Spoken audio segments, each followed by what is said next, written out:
Hello guys, आज हम लोग बात करने वाले हैं एपीजे अब्दुल कलाम के पाठ के सारांश के बारे में। नागरिकों में समृद्ध राष्ट्र की इच्छा होना। हम और हमारा आदर्श अध्ययन में कलाम जी ने राष्ट्र की प्रगति के लिए स्वयं लोगों द्वारा सुख सुविधाओं से युक्त जीवन जीने की इच्छा रखने और पूर्ण करने हेतु सहृदय से प्रयास करने के लिए कहा है। साथ ही वो भौतिकता व आध्यात्मिकता को परस्पर एक दूसरे का पूरक भी सिद्ध करने का प्रयास करते हैं।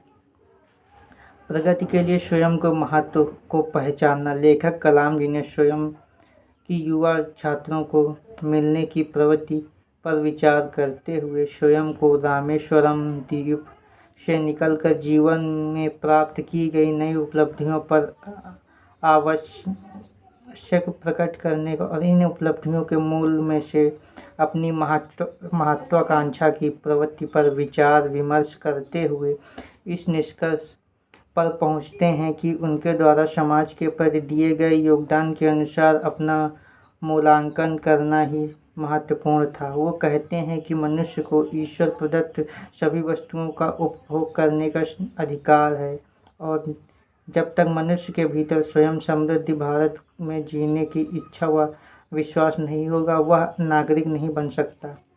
विकसित अर्थात G8 देशों के नागरिकों में समृद्ध राष्ट्र में जीने का विश्वास ही उसके विकास का रहस्य है।